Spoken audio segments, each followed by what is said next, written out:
If you are elected, what would you do on day one in the White House?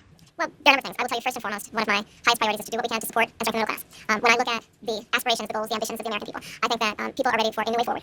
In a way that generations of Americans have been fueled by hope and by optimism.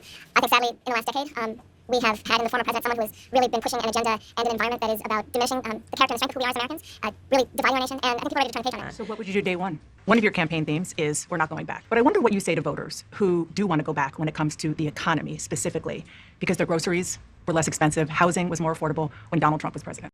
You have been vice president for 3.5 years. Yeah. The steps that you're talking about now, why haven't you done them already? You maintain Bidenomics is a success. During the Biden-Harris administration, there were record numbers of illegal border crossings. Why did the Biden-Harris administration wait 3.5 years to implement sweeping asylum restrictions?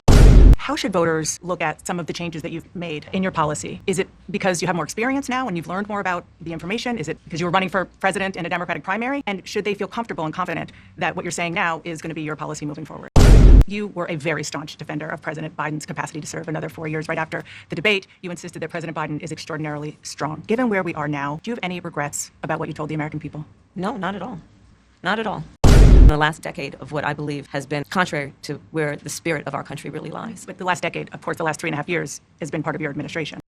You are well aware that right now many Americans are struggling. There's a crisis of affordability. One of your campaign themes is we're not going back. But I wonder what you say to voters who do want to go back when it comes to the economy specifically, because their groceries were less expensive, housing was more affordable when Donald Trump was president. You are right. Prices, in particular for groceries, are still too high. The American people know it, I know it, which is why my agenda includes what we need to do to bring down the price of groceries. For example, dealing with an issue like price gouging. What we need to do to extend the child tax credit to help young families be able to take care of their children in their most formative years. What we need to do to bring down the cost of housing. My proposal includes what would be a tax credit of $25,000 for first-time home buyers. You have been vice president for 3.5 years. Yeah. The steps that you're talking about now, why haven't you done them already? In 2019, you said, quote, "There is no question I'm in favor of banning fracking." Fracking, as you know, is a pretty big issue, particularly in your must-win state of Pennsylvania. Sure. Do you still want to ban fracking? No, and I made that clear on the debate stage in 2020. In 2019, I believe, at a town hall, you said you were asked, would you commit to implementing a federal ban on fracking on your first day in office? And you said, there's no question I'm in favor of banning fracking. So yes. In 2020, I made very clear where I stand. We are in 2024, and I've not changed that position, nor will I going forward. What made you change that position at the time?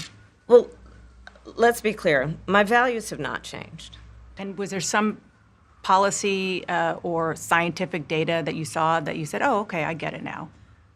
What I have seen is that we can grow and we can increase a thriving clean energy economy without banning fracking. Okay. Something that you said in 2019 when you first ran, there was a debate, you raised your hand when asked whether or not the border should be decriminalized.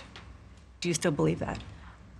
I believe there should be consequence. We have laws that have to be followed and enforced that address and deal with people who cross our border illegally, and there should be consequence. Let me be very clear. I am unequivocal and unwavering in my commitment to Israel's defense and its ability to defend itself, and that's not going to change.